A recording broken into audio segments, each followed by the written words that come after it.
ઘરેથી લઈ જઈએ, પણ સંગનો રંગ તો લાગે છે, લાગે છે, લાગે છે, એમાં કોઈ શંકાને સ્થાન નહીં. તો વ્રજમાં તો વ્રજ લીલા, એટલે આવો બધો આનંદ લેતા હોઈએ. ભલે હવે તો એમ થાય છે કે આ પગ આવા થઈ ગયા, હાવલોક થઈ ગયા, આમ ત્યાં, પણ મહારાણીમાં બોલાવે તો કાંઈ બધું સારું થઈ જાય છે. મારે વલ્લભની ઈચ્છા હોય તો બધું સારું થઈ જાય. બાકી આ વખતે થોડી હું હરેડી ગઈ છું કે સારું સાવ. હવે બોમ્બેમાં 25મી પ્રોગ્રામ, બરાબર, એ લોકોએ બિચારાએ તારીખ લીધી, ત્યાં હોલ રાખ્યો 25મી મેના 4 થી 7. હવે આ પગ લોક થઈ ગયા છે. અહીંથી ઉતરવું હોય તો જ 3 જણાને મારે ટેકો લેવો પડે. નથી હલાતું કે નથી બેસાતું. અત્યારે કેમ બેઠો છું એ વલ્લભ જાણે છે, જો આપણા હાથમાં નથી. 25મીની હા પાડી ત્યારે હું દોડતી હતી,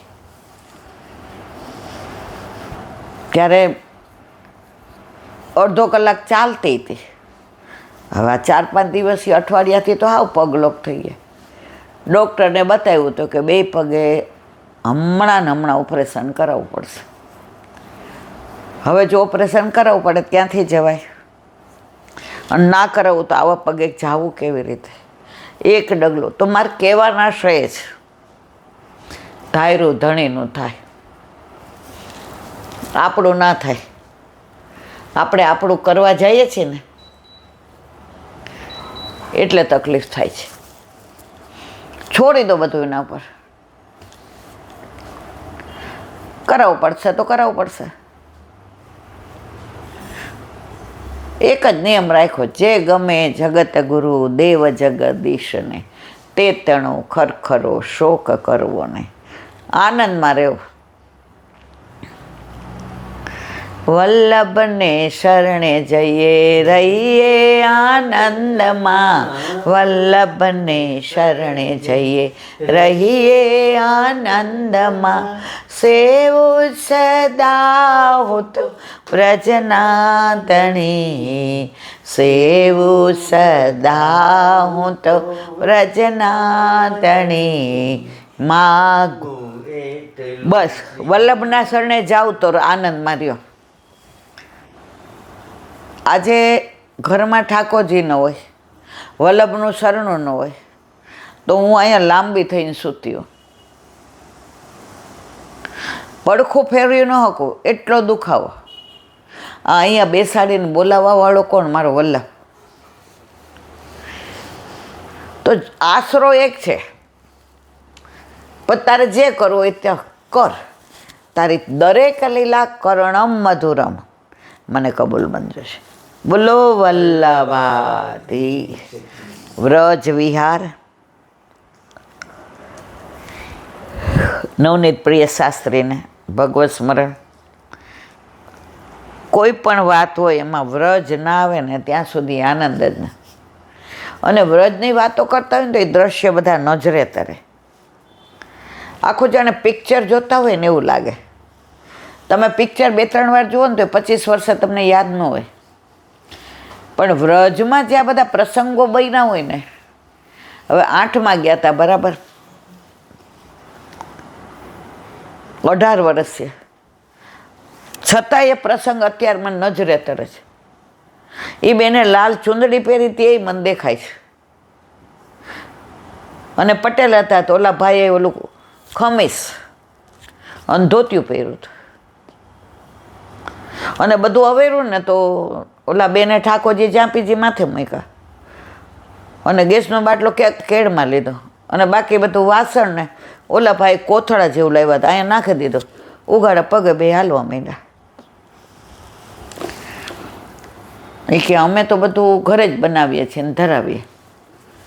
સાંજે અમારે ઠાકોરજીની કે વ્રજમાં ભેળી જોઈએ. આખો દી ગોપીઓને ત્યાં આરોગીને આવ્યો હોય ને એટલે સાંજે એ કહેલા બેન ભેળી બનાવીએ. ખબર દહીં મેળવી દીધું હોય, કાં દૂધ હોય. આવું બધું સાંભળીએ ને ત્યારે એમ થાય કે ભાવ જુદી વસ્તુ છે, અને ક્રિયા જુદી વસ્તુ છે. આપણે ઘણીવાર ક્રિયા કરતા હોઈએ કે ઠાકોરજીને ચંદન ધરાવવું જ જોઈએ, ઠાકોરજી નામ કરવું જ જોઈએ, પણ ઓટોમેટિક થઈ જતું હોય. આપણા છોકરાની એક્ઝામ હોય તો સવારે આપણાથી નાસ્તો સરસ એના માટે ગરમ થઈ જ જાય. મારા વાલા, એણે આપણને કેવું પડે? તો આપણા ઘરે આપણા માથે બિરાજતા આપણા ઠાકોરજી આપણને જતાવી જ દે છે. આપણે ચિંતા કરવાની જરૂર જ નથી. ચિત્ત તું સિદ્ધને ચિંતા કરે, કૃષ્ણને કરવું હોય. આજે લ્યો આપણે કરીએ ચિંતા, હાય હાય હવે શું થશે, આમ તેમ. લે કર. તારું ચિત્ત સંસારમાં આમાં જ રહેશે. પણ ચિત્ત તું સિદ્ધને ચિંતા કરે, કૃષ્ણને કરવું. જે એણે ધાર્યું હશે એ થશે. આપણે ધાર્યું હોય કાંઈ નહીં થાય. દ્રઢ વિશ્વાસ. વ્રજ વિહાર. અત્યારે આપણે બરસાના ચાલે છે. બરસાનામાં કાલે આપણે પીળી પોખરનું જોયું કે રાધાજીએ હલ્દીવાળા હાથ ખાસા કર્યા હતા. તો જળે ત્યાંનું પીળું, રજ પણ પીળી. અને આજની તારીખમાં છેલ્લે આપણે દર્શન કર્યા ત્યારે હતું. હવે ધીમે ધીમે એવું તિરોહિત થતું જાય છે બધું કે ક્યારે કયું સ્થાન જતું રહે ખબર નથી પડતી.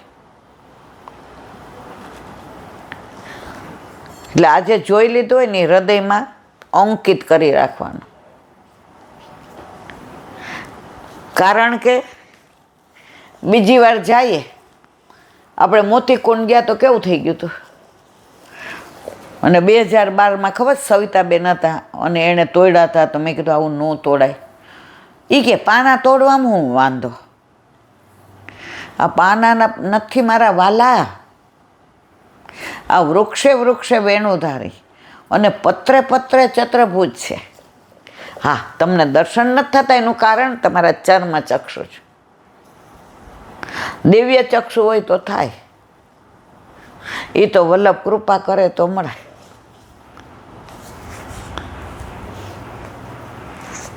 કાલે આપણે પીળી પોખર જઈ, આજે ભાનોખર. પોખર એટલે પુષ્કરિણીનું અપભ્રંશ છે. હવે આજે ભાનોખર. આ પ્રાચીન વૃષભાન સર છે. શ્રી વૃષભાનીજી તથા કીર્તિજીનું નિત્ય અહીં સ્નાન કરવા પધારતા. ભાનોખરમાં વૃષભાનજી અને કીર્તિજી રોજ સ્નાન કરવા પધારતા. શ્રી વૃષભાનજીએ રાધાજીના લગ્ન પ્રસંગે અહીંયા કૃષ્ણ, શ્રી નંદ, યશોદાજી વગેરેને 56 ભોગ અરોગાવેલો તેમ પ્રસિદ્ધ છે. ત્યાં 56 ભોગનું સ્થાન છે. આપણે ગયા હતા ખબર તમને? કાંટા ને કાંકરા ને ઝાંખરા. એમાં એક બેન કહે કેટલા બેન મારે 56 કટોરા ગણવા. મને ગણો. અને ગણ્યા ખરેખર હતા. એ નાના હતા, 22 વર્ષના તો ગણે. જો 8માં ઉપર ગયા 56 ભોગમાં, કટોરામાં. 56 ભોગ જુદું છે ને 56 કટોરા જુદા છે. 12માં ગયા, 18માં નીચેથી દર્શન કર્યા. પણ આ બધી જગ્યાઓ હજી વિદ્યમાન છે અને આ બધી જગ્યા વલ્લભે ઉજાગર કરી છે કે અહીંયા લીલા કરી હતી નહીં, અહીંયા આ લીલા ચાલે છે અને એની અનુભૂતિ કરાવે છે. હા, પછી તમે મનમાં વેમ રાખો, હે આવું તો કાંઈ હોતું હશે, તો નથી. તમે મનમાં એમ રાખો કે આવું કાંઈ હોતું હશે, તો નથી. પણ તમે મનમાં એમ રાખો હા અહીંયા જો, તો તમે ત્યાં ફીલ કરો છો. આધાર તમારા ઉપર કેટલી તમને શ્રદ્ધા છે. વ્રજમાં આજે પણ આ બધી લીલાઓ છે, હતી નહીં.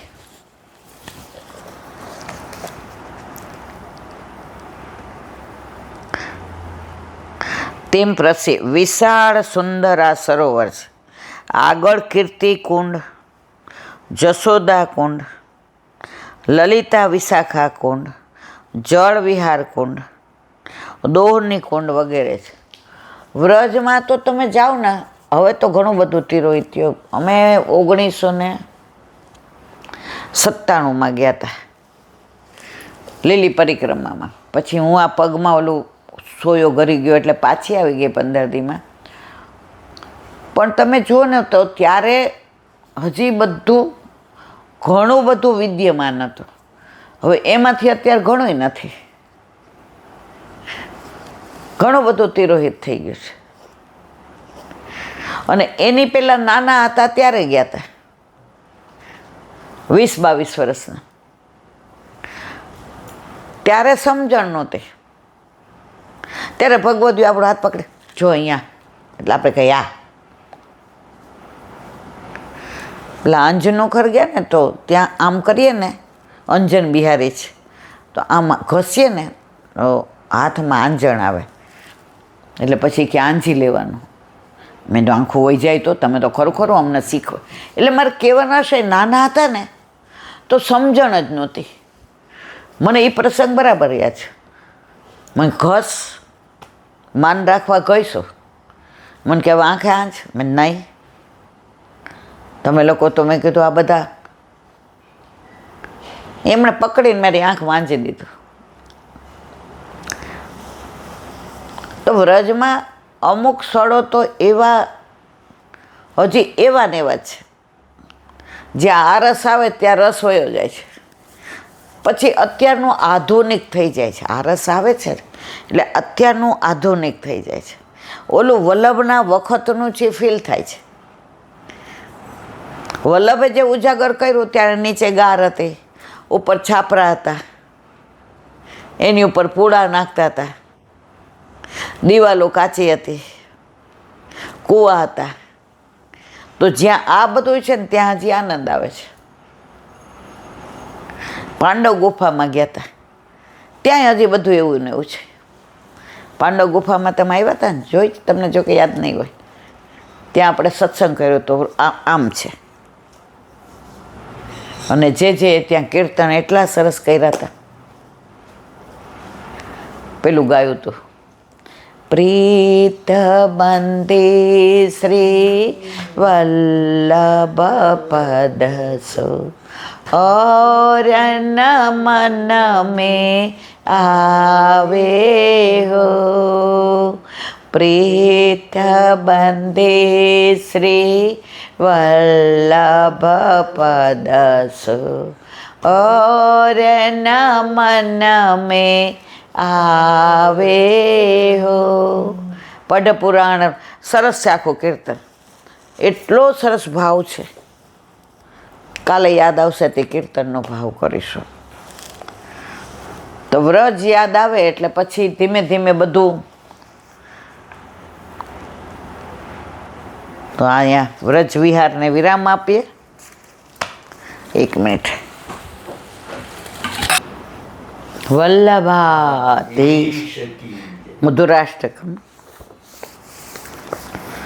રાસલીલાના વર્ણનમાં સુખદેવજી કહે છે, ગોપીઓ સાથે રાસ રમણે સમયે ભગવાન શ્રી કૃષ્ણ પોતાના હાવભાવ અને ક્રિયાઓને ગોપીઓને અનુકૂળ કરી દીધા હતા. પોતે ગોપીને અનુકૂળ થયા હતા. ગોપીને નહોતું કીધું તું મને અનુકૂળ થા. જેને જેવો ભાવ હતો એવી રીતે આત્માનું પરમાત્મા સાથે રમણ કર્યું હતું, ગોપીઓના ભાવ પ્રમાણે. એમ આપણા ઘરે આપણા ઠાકોરજી આપણને અનુકૂળ છે. જેવો આપણો સમય, જેવી તબિયત, જેવી અનુકૂળતા. આપણે એમ કહીએ છીએ આપણા જીવનમાં નિયમ રાખવાનો, ચાલશે, ફાવશે ને ભાવશે. આપણા ઠાકોરજીએ નિયમ લીધો છે, ચાલશે, ફાવશે ને ભાવશે. એ કોઈ દી કહે છે આવું કાં ધરાયું, આ તો મને નથી ભાવતું, એવું કહે જ કોઈ દિવસ? જે ધરાવ્યું એમાં રાજી. શરાબી અને પ્રસાદ લે તો ઓહો એસો સ્વાદ હમ કબહો ન ચાખ્યો સોન ગોકુલ કે નાથ.